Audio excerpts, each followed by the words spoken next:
Hey, before we get started, I want to tell you about something that's changing the game for women in dental leadership. It's called the Empowered Leadership Experience for Women in Dental. It's a 6-month transformational journey for women who are done with burnout, overfunctioning, and trying to lead like someone they're not. This isn't just another leadership training, it's a coming home to your voice, your power, and your joy. If you've ever felt alone at the top or stuck somewhere in the middle, this one's for you. Enrollment is now open. Head to leadhershipexperience.com to enroll. Because real leadership isn't about performing, it's about remembering who you are. Now, let's get into today's episode. Oh my gosh, Caitlin Parsons, where do we even start? She is also known as the Aligned Hygienist. She is an ergonomics guru. She's all about mind, body, spirit alignment. And obviously, she's a fantastic hygienist and a yoga therapist. In this episode, she shares a lot about her story and what brought her to practicing these modalities, not only for herself, but also for our industry.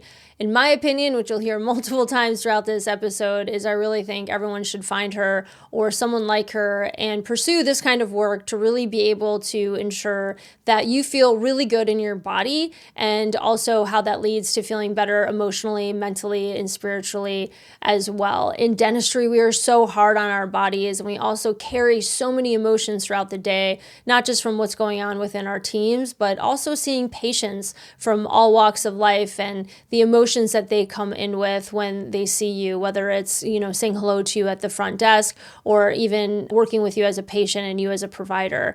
And her work is so powerful because it's really tuning into your body, and our bodies are instruments at the end of the day, and we are our number one investment. So if we're not taking care of ourselves, our lives aren't going to be that much enjoyable, and we're going to struggle. We're going to be in pain. And so her work really helps alleviate some of that pain. And I'm really grateful for the opportunity to have this conversation with her.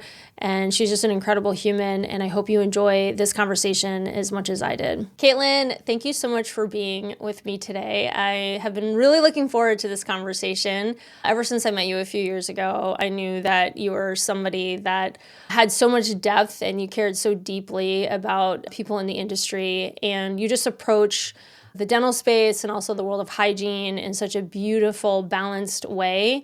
And I really admire that about you. And I know you've been on a journey to get to the place where you're at today. And there's reasons why you're so passionate about what you're passionate about. And I'm really excited to share you with everybody. If everyone doesn't know about you already, I'm just really excited to introduce you to everyone that listens here today. So thank you so much for being on. Yeah, thank you for having me. I'm so excited to be here. And kind of as you shared, life has been a little crazy, and that is in so many ways why I'm so passionate about the work that I do, is because of so much that I've experienced. And really what I teach and what I love to share about is based from experiences that I've gone through. So, yeah, happy to be here. Yeah, so let's just dive right into it, because one of the things you're really passionate about is ergonomics, and you're known as the Aligned Hygienist, which is such a beautiful name because I know alignment to you means more than just the body, and we'll get into that. But ergonomics is so critical. And I mean, I've been around dentistry for close to 20 years, and every time I go into an office and I see people working with patients or even sitting at a desk or anything, like, my body hurts looking at their bodies contorting in these positions. And I've also worked with many doctors who at the later stages of their careers simply can't practice anymore because they've had to have procedures done and things like that, it's inhibited them, whether it's nerve damage, damages to their hands, et cetera. So I love that you're doing this kind of work, and it's so critical, especially, I'm guessing, compounded with where we're all at now with using technology when we're not in the office, right? Where people are on their phones or hunched, everyone's hunched over on their phones or on their computers, slumping, it's such a thing now. So if everyone's doing that in their off time, then they're coming into work and distorting their bodies there too. I mean, I can't imagine what you see and how you're helping folks. So would you mind telling us about your ergonomics journey and why you're doing the work you're doing now? I would love to. You hit so many good points there. So, I've been a hygienist for just about 17 years, and within 1 year of practicing as a dental hygienist, I began experiencing pain. And what started as just some left neck and shoulder tightness and tension, ignored, led to acute neck and shoulder pain. I had chronic lower back pain, and it started just to get worse within a year. I ignored it. I kept working 5 and 6 days a week, like hustle mindset, pay off my student loans, all of that. And it led me to a place of really hard burnout within 2 years of practicing as a hygienist. And at the time that I started to realize what I was experiencing, it wasn't really a conversation, right? Social media wasn't as common as it is now, and there weren't those conversations. So I started to realize, like, oh, I'm not alone, and this is actually really common for dental professionals. So anyway, I just finally one day got fed up with complaining and just being in the place that I was, because I described it recently that it wasn't just the pain, but I became a duller version of myself with my patients, with the life that I led, all of those things. So I stumbled into a yoga class, and it was a hot yoga class, which is the opposite of what I teach now. But after going to a few classes, I realized that I felt a little bit better. My pain decreased just a little bit. And I remember going into my operatory one day, op 5, at my office. I just had this realization. I wanted to figure out first, was there a therapeutic approach to yoga, or was there anyone out there that was teaching yoga that was specific to the work that we do as dental professionals? And there really wasn't. It was just general yoga to dental professionals. And so in that moment, I just decided, I didn't know what the heck it looked like, but I knew that I wanted to study yoga and a more therapeutic form of yoga, which wasn't common then, so I could understand and heal my own body and Mm. then help other dental professionals do the same. So 6 months later, I quit my job after 3 years. I moved to Vermont, did my first yoga teacher training, knowing that I wanted to move to San Diego because it was just more progressive out there. There wasn't any yoga programs at the time. This was 2011, yoga therapy programs. So I entered into, as I was waiting for my hygiene license, started my second yoga teacher training that was a more therapeutic approach, and then became a yoga therapist over the course of, like, I don't know, 4 years or something like that. It was 1,000 hours for just my yoga therapy program, all knowing that I wanted to understand my own body, to understand how to improve my own posture, to heal from some of these injuries that I had, and to help other dental professionals do the same. And over the course of that time, I had carpal tunnel syndrome at one point. I had hip issues. I've had like a host of things. And I started to feel a lot better just from the therapeutic yoga practices that I was doing. But I was realizing, kind of like what you were saying, that if we're focusing on what we're doing outside of the op or outside of the office, doesn't even matter if you're front office as well. And then we go into the office and we have horrible posture and ergonomics, it's we're not getting the same results. And same thing if we're just focusing on our ergonomics and we're not focusing on what we can do outside of the office,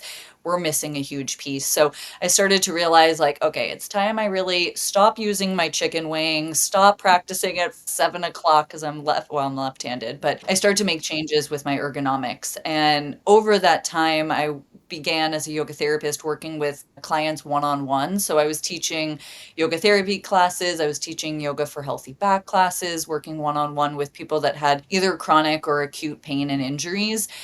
And I realized, even just working with them, I wanted to do more with them than just yoga exercises on a yoga mat. I became more curious about, well, if you're in pain after you work all day, what's your work posture? And then if one client I had, he would have pain after he played volleyball, which was every week. It was his like life. So I went and watched him play volleyball and watched his like movements while he played volleyball. So it all became like there is way more than just one piece of the puzzle that makes a big difference. So that was a long-winded version and story for why I do what I do now. No, it's beautiful. And I have so many questions. So, for those that probably aren't familiar, like, what is the difference between being a yoga instructor and a yoga therapist? Because it sounds like there's a distinction there. Yeah, distinction in training and usually mindset. This is, if you're close to me, you know, one of my pet peeves is when someone calls me a yoga instructor. I'm like, actually, it's like a dental hygienist being called an assistant or like whatever it is, right? A yoga teacher, to be a yoga yoga teacher, you technically don't need training for most studios now require it, but a basic yoga teacher training is 200 hours. An advanced yoga teacher training is 500 hours, and a certified yoga therapist is 1,000 hours. And in my yoga therapy training, especially because I was so focused, I knew what I wanted to do and help with. I worked with chiropractors, I worked with physicians, I worked with surgeons for like pre-op or post-op care. But yoga therapy is really using all of the parts of a yoga practice, not just fancy yoga poses, but our breath, meditation, and inward focus, all of these components to holistically support either an individual person or a group of people. So in my case, dental professionals, and the work we do sitting for long periods of time, looking down at our patients. So that is yoga therapy. Yeah. And so what are some of the biggest things you see when people are, like you're saying, really struggling with like the ergonomic positioning? What are some of the common stuff you see, I guess, anyone that's working chairside or even office, front office, I'm sure as well? One is definitely either forward head posture or looking down at our patients all day. I'm sure a lot of us have seen that image of the person with their head either in alignment or, head a little bit forward, and how much weight that adds to our body if our head is forward. It's like a bowling ball. So if our head is even an inch forward, it adds like 10 pounds of pressure to our neck, to our spine, and can do a lot of damage. So one is looking down at our patients. Rounded shoulders is just a big one that usually comes with a forward head carriage or looking down. And we see that more, just like you mentioned at the beginning, with just our culture. We have our phones and we're looking down constantly, and that weight adds to the rest of our body, right? That slouched position, the weight of our head. But then we see it all the time chairside as well, when we're looking down at our patients or even rounding forward to look inside of the mouth or a specific area of the mouth. Another one we see commonly is habits like twisting when you're in the operatory. So twisting can be if you're sitting, for right-handed practitioners, this can be being at a 7 or 8 o'clock position where we're not in alignment. Our head, our shoulders, our hips are not aligned towards the area that we're working at. And rather at a 7 o'clock or 8 o'clock position, our hips are in a different direction as our torso. And if we're doing that all the time over and over, habits in our body and imbalances, and this can even be if we're doing habits like twisting, if we have a rear delivery system, twisting back to get whatever it is we need throughout the patient appointment. And then the last one I see a lot is just incorrect either patient positioning or practitioner positioning. So the patient chair is too high or the back is not low enough. So we have to literally contort our body and work like little fish or little shrimp when we're in op. Those are probably the most common three that I see. Yeah, and as you're talking about this too, I'm just envisioning like the stress that happens in a dental office too, and the probably emotional stress that a lot of providers and front office, are picking up from patients coming in, whether they're in duress, they're frustrated, they're in pain, there's all these things going on as well. And I like to think I'm pretty in tune with my body, and I had a hip injury like years ago, a total fluke thing, and it's something that I've been working on for a long time. And one of the things I really had, I've got to know is the emotional weight that we carry and the impact that tension and stress also holds in our body and the impact that that can have. And so I'm imagining too, with your, yoga therapist certification, living and breathing the world of dentistry, ergonomics, really honoring this holistic lifestyle, that you're very well aware too of the emotions that and what that can do to the body, right? So like I can tense up, like if you're with a difficult patient or you're stressed as well, working on a difficult case, I know so many providers can get really stressed and worked up if they're going into a challenging case. And there's that tension in addition to how we're positioning our body. I mean, that just must compound things so much as well. And is that something that you focus on in yoga therapy too, is kind of of breathing through and releasing the stress and tension that people carry in their bodies. Yeah, man, Brandy, you're hitting so many pieces of this because the stress in a dental office is not that it's unique from other healthcare professions, but most people that are in the dental office, a lot of them do not want to be there. So there's the patient stress, there's maybe team dynamics and things going on there, a lack of systems and protocols in the office that make it more stressful. And then there's, of course, just maybe individual patients or procedures that are more challenging that increase stress. And like you said, when we're stressed, typically our breathing changes, our breathing becomes faster, becomes more shallow typically, and we are in a sympathetic state, and pain and stress are directly connected. So if we're not managing our stress on top of what might be going on in our body, that, right, the pain is going to increase. It's going to be a lot harder to heal from any injuries if we're in a state of stress. And then I'm an emotional person. I really care about the patients that I see and the job that I do and all of that. And so if we're holding on to all of that, it creates so much more tension in our body and our mind and our energy and the way we show up. And I mean, there's so many studies on how emotional cells are kind of held inside of our body, and doing things like yoga or just specific movement and releasing practices can actually release the muscle tension and the emotions that are stored in that. Yeah, I've told you this since the beginning, but I'm a huge fan of you and your work. And I just think it's so, so, so important because so many people numb out, and become so detached from our bodies. And then we accept the pain that we're in. And and a lot of times people think, oh, this is aging, I'm just getting older. Like my body's going to hurt, and pop a couple Advil, and then that keeps going. And we just mask the pain instead of addressing it. And I'm somebody that's always taken really good care of myself and have taken my health really seriously. But when I hurt my hip, after years of poor posture and poor use, being a runner, and then I went into yoga and I started taking a bunch of yoga classes, but I was using it as a way to actually be even more abusive to my body. I was going really hard at yoga. I was doing the opposite of what yoga teaches, which we see a lot of, and I'm sure you have a lot of opinions on this. I do.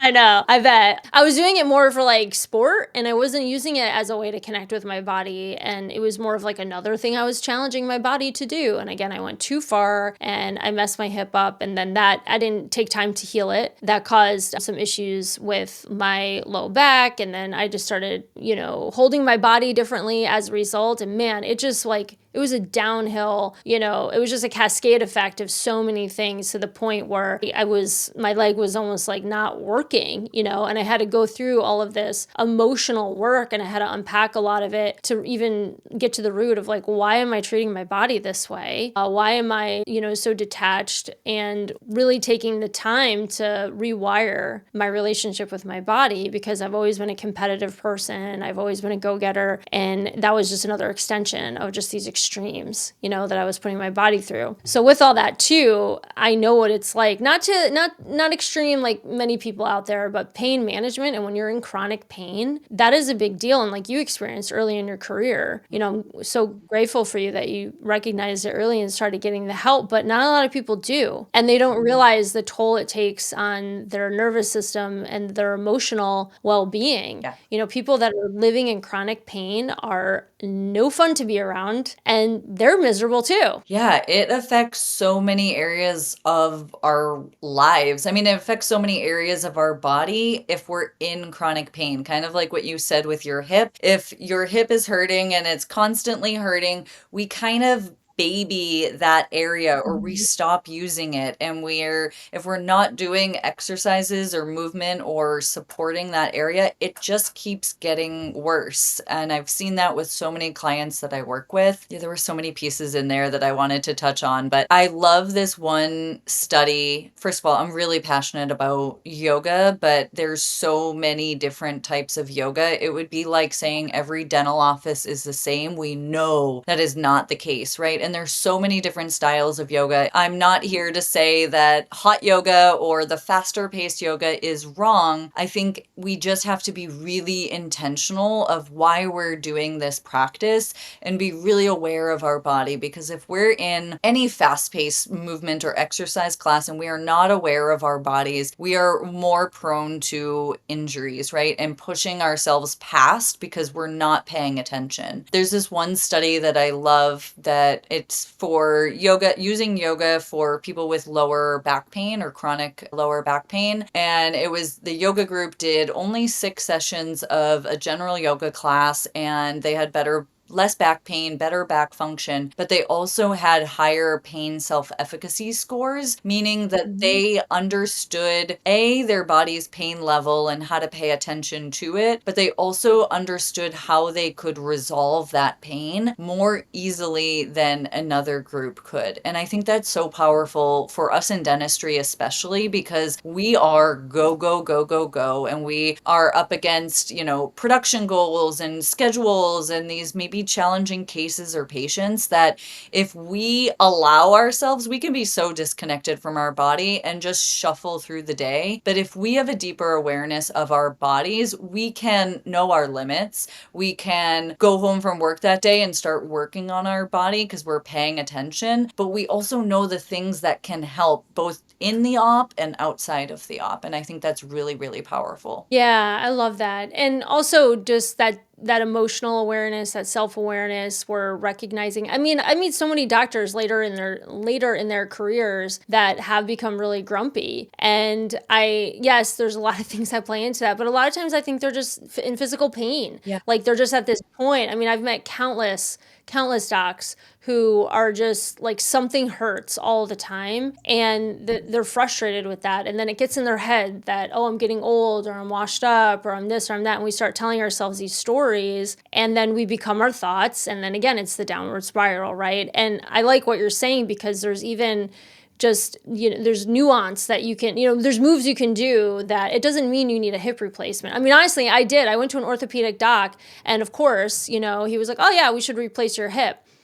And I was like still pretty young, and intuitively I'm like, no way, what? And of course they wanted to cut me open and take my money and give me a new hip. And then I was like, I know better than this. I'm going to go to more of the holistic route, which I did. And I got the care and the help that I needed. And now I see, my chiropractor, applied kinesiology, functional medicine doc, and he does these really cool, just gentle manipulations with loosening my low back. And it just keeps my hip in check. And as I'm getting older, I sit a lot, it's like I'm not moving around as much as I would want to be. And just doing some of those gentle movements like changes my hip completely. And, some people think I need a new hip, or I'm going to need new surgery, or I'm going to need to do something that's really dramatic. And like you're saying, it's just, in some cases, it's just really holding your body in a different way, or doing some gentle movements that can help ease that, which I like. When I moved to San Diego and I was waiting for my hygiene license, started my second yoga teacher training that was more therapeutic, I started to get carpal tunnel syndrome. And a lot of it was my positioning at the front office. And same with you. I went to a doctor, and the doctor gave me 2 things. She gave me a prescription for pain meds, and she also gave me a referral for a surgeon. And in that moment, same with you, I was like, I'm 20, I think I was 24 years old. I was like, absolutely not. This is a case. I see so many dental professionals. Not to say that they might not need surgery. This is not a prescription. This is not saying surgery is bad at all. But in that moment, I was like, I have to do everything I can outside of getting surgery, and that would be last case, last resort. So I went back to my office and I adjusted my ergonomics. I moved my mouse positioning. I got a little pad for under my wrist, so my wrist was in neutral when I was working. I changed the position of my monitor, and then I started doing really simple stretching and strengthening practices for my hand. And my hand, I couldn't even open it fully. I couldn't open any jars. I had no strength. I had numbness and tingling and all the carpal tunnel symptoms. And within 2 weeks, I started to feel better. And within, I'd say, like 8 to 10 weeks, I had no pain, no symptoms anymore. And so that's just one example of how we can use, again, a holistic approach to take care of ourselves. But pain, severe pain, is not an indication that surgery is needed. It might be, but there are so many things that we can do to support our body. And when we're out of alignment and we're doing these things over and over and over again, that will lead to pain. And so we get to choose, we want to be proactive, of course, but we can choose interventions that are specific to the work that we do, that are specific to our body, that could help and maybe alleviate a lot of the pain, reduce the pain, or eliminate the pain before considering surgery. Yes, yes, yes. Uh, So I want to I want to pivot a little bit, to going back a bit to like the emotions that we carry too, because every time I hear you say alignment and aligned hygienist, my mind too goes, yes, the body, but also living in alignment, right? And the impact that it can have when we're not living in alignment. And that too carries such a weight. And I do think our bodies, I'm sure there's science on this too, but it adapts to even when we're not living in alignment. Like people that are oppressed or, in tough situations, I think tend to have more of a hunched experience, or hunched body as a result, because energetically we're feeling protective or put down. And something you and I talked about before we got started was the impact of grief in our lives and how that can show up in a variety of ways. And I think grief is a really important topic for a lot of people, just to bring awareness to it, because I think when people think grief, they think death of a person, or a loved one or somebody close, which obviously that does have a lot of grief that comes with it. But something I learned after my dad passed away last year was the feelings of grief that I was having. They were so intense, but I knew intuitively as I was going through it, because I'm fairly in touch with myself, I was like, this isn't all for him though. Like, what's going on here? So it really cracked open my sort of studying of grief. And I have a good friend who's a death doula, actually, which is an unusual thing. But just like there's birth doulas, there's death doulas. And she was really there for me during this time. And she was encouraging me to read some books and really get in touch with my grief. And through that, I learned that, yes, our body carries all of these different forms of grief. And it laid out different kinds of grief that we can carry. And I was like, oh my God, yes. Because what I was also grieving during that time was parts of like my lost, childhood that I didn't, as every little kid has this sort of hope and vision of what their childhood would be like. And losing my dad really poked at that and brought a lot of that grief and sadness up for me. Also, I was grieving the lost relationship that I wanted to have with him and like the disappointment of, what my expectation was for him as a father and what my experience was. And then it was like the grief of my loss, like a lost identity. So as a child, you have these visions of who you are going to be in the future. And, we have these visions and then that doesn't come to fruition, and to actually take time to grieve that identity that you thought you were going to be, even though I love my life now, it's like, oh man, like it's just this sadness of like, man, when I was a kid, I thought I was going to be this, and it's okay to acknowledge that. But again, I didn't know I had all this stuff living in my body. And I also started to release a lot of that. And yes, it was related to hip stuff and digestive stuff. And all of these things just started to unfold. And I know you've experienced some grief in your life as well. And I was wondering if you wanted to talk about that a bit and just even where you were recognizing it in your body and to share a little bit too, where maybe some people listening or watching can relate, and where they're feeling it in their bodies too. Yeah, I love that you talked about this. It's kind of a taboo topic in a lot of spaces, and I think it's just so important as we go through life. And to your point, I think people initially they see the aligned hygienist and they think posture, and that's so much of the work that I do, but it is so much more than that. And I've experienced grief in many different forms. I'll just go through like a few. So So before I was even born, actually, my parents had, my sister is a year older than me. And before that, they gave birth to my brother. He died when he was 3.5 months old of SIDS. And I was born into their grief, essentially. And I became like an emotional caretaker and saw my parents grieving all the time. As a young kid, I was going to my brother's grave and didn't even know what this meant or any of that. And so that happened later when I was 12, I think, years old. My aunt, who I was really close to, she was kind of like the black sheep of the family, like me, but she was one of my sister and like closest people in our family, a little bit younger than my parents, so we just connected better. But she actually took her life, and I had to navigate that grief kind of on my own to a certain extent. But then I've also gone through grief. I've lost other people in my life that I love and care about, but grief can look like I went through a divorce with someone who was my best friend, and it was a lot of my decision. I mean, we came to it together, but I chose it. But losing my best friend of 12 years and his family, who became like my family, I grieved a lot for that. And I grieved the life that I thought we were going to have and I thought I wanted. And that was the hardest part going through that breakup, was not only losing him, but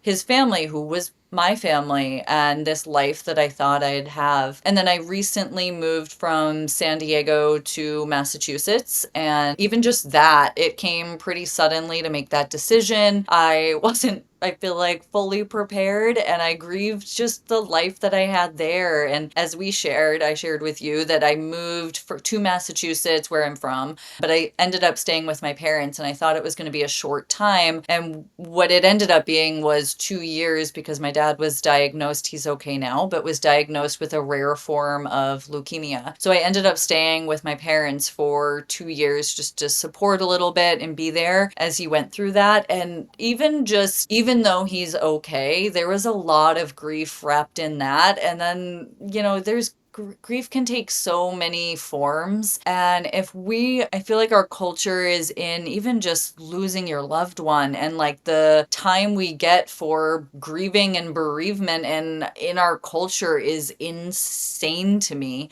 It hits in so many different ways, and it can hit like a wave, and then one day you're doing great, and then all of a sudden you're crumbling. And that can be really hard to understand what it is to sit with grief. I think can be really challenging, but then to show up at work and be there for our patients and put on our best faces, that can be really challenging. And like you said before, it shows up in so many different ways. It can show up physically in our body. It can show up as stress. It can be that we're just feeling really low and like a duller version of ourselves. It obviously depends on the grief and what we're navigating and how deep it might be, but it's connected to a lot of different things. Yeah. Yeah. Yeah. And I'm so grateful for this conversation. And again, the work that you're doing. I think everyone should work with you in some capacity if they can.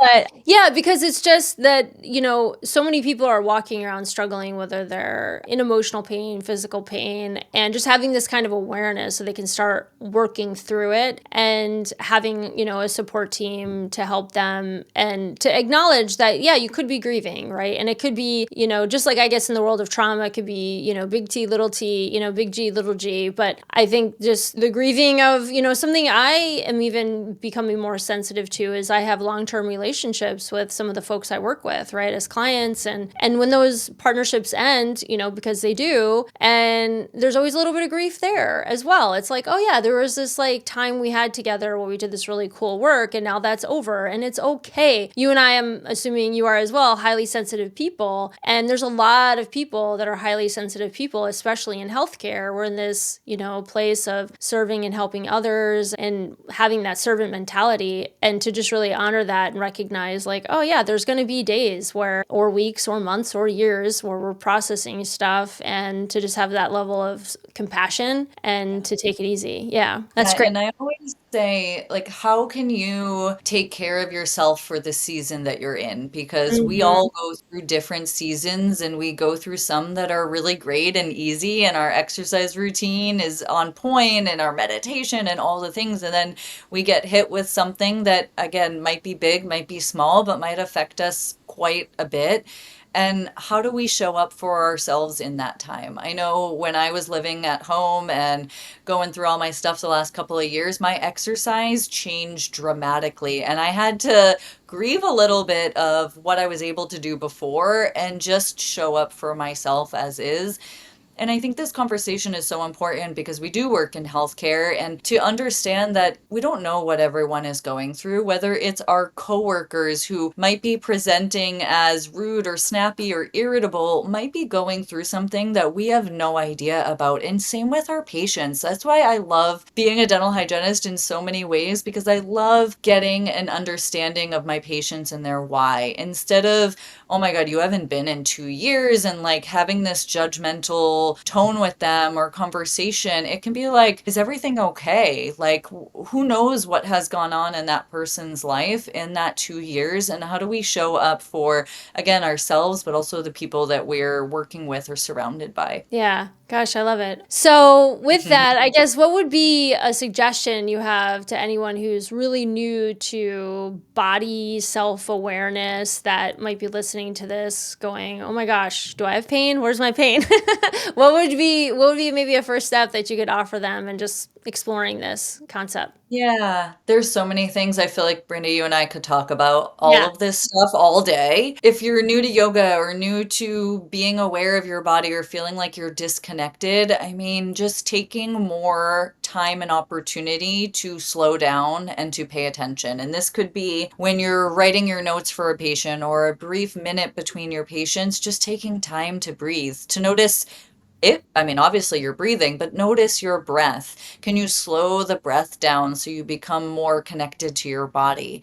I have alarms set in my phone twice a day to ask myself if I've meditated, because I need the accountability and the reminder sometimes. So these can be opportunities like alarms in your phone or post-its on your mirror or whatever it is, to check in. Are you paying attention? To do a quick body scan. So there's so many pieces, but I'd say, like, what small habits can you bring into your life and your day to day to help you? And if you have the opportunity to go do something like a yoga class or even a meditation for free on an app at home. I love bed yoga. I love bed meditation. So you don't have to be in this cross legged, upright position to practice meditation. Be these really small things, but just start exploring and getting curious, I think, is the first step. Absolutely. And I'll wrap up with this too. I love everything you said, but as you were speaking, I thought of this one thing because I recently hired a trainer because, getting older and I need to do more heavy lifting. And so I hired this trainer, and one of the first things she had me do was take videos of me working out. And OMG. Like, I think one of the cool things that people could even do as a first step is have like a team member take a photo of you while you're working and see it back, because my form sucked. And I thought, I mean, I've been lifting weights and I've been into fitness my entire life, right? I was like an athlete, all this kind of stuff. And because of all the weight I carry and like how I've shifted my body over the years and aging and like movement and whatever, our body is compromised so much in how we hold ourselves. And I saw this image back and I was like, what in the world? And I was like, no wonder I have pain in these areas. And it was hilarious. And here I was thinking like, man, I'm getting really weak as I get older. And the first thing she said was, she's like, your form sucks. And it was just like my mind exploded. And as soon as she got me doing proper form, literally everything changed. Everything changed when she got me doing proper form. And before I could get to proper form, you would love this, it was more about the mobility exercises. I was doing like weeks of mobility exercises and I had no idea how immobile I had gotten in certain areas because I feel good. But man, our bodies just go right over time. And so that was just fascinating. So everything you said, And if you would agree with me, maybe having somebody take a paparazzi photo of you while you're working so you're not like trying, and just see how contorted you are. Yeah, working or working out, I always recommend that. I mean, I take videos of all my clients, whether I'm doing ergonomics with them or doing a yoga therapy session. I take photos and videos so I can show them what they're doing because Yes. you don't need I mean, it's great to have a professional or a coach or a trainer like you have in some way that can help support that process and I think streamline the process of getting to where you want to be. But just taking photos and videos of yourself can be extremely illuminating on what you're actually doing versus what you think you look like. I had one of my friends, when I was in San Diego, took a picture of me talking to one of my neighbors outside, and he just sent it to me like, "Hey, I see you. You're outside." I looked at that and I was like, "This is terrible. This It's is like I'm supposed horrifying. to be this like dentist, but my head was forward, my shoulders were rounded." It's like, oh my gosh, I have to work on my posture more than Yeah. I thought. So, I know. Yeah, it's so funny. It's like those memes that are like what you think you look like and then what you yeah, actually look like. Yeah, I yeah. know. Our minds can be very deceiving. Well, Caitlin, this is amazing. I agree. I think we could talk all day about this and do some cool stuff together. But yeah, if anyone is out there looking for support, I really hope they find you and connect with you. It's been so much fun chatting with you, and I love all the work you're doing. And thank you for your honesty and sharing so openly about your journey. It's super appreciated. Yeah, thank you for inviting me to be here, for also collaborating in this great conversation and just all the work you're doing in this podcast and bringing to light things that are really important. And like I said before, a little more taboo to actually talk about. And I think those are the important things and how we, as in dentistry, but also just as humans, I think that's how we continue to evolve and move through hard times and enjoy life and live a little better. You just listened to the real talk of dental. If it hit, if it stung, if it made you feel just a little more human, good. That's the point. This isn't about fixing practices, it's about healing people. And if you're brave enough to show up real in this industry, you're my kind of leader. Subscribe, call in, send your wildest workplace confession. And most importantly, don't clean up for anyone. The mess, that's where the magic lives. We'll see you again on the next episode.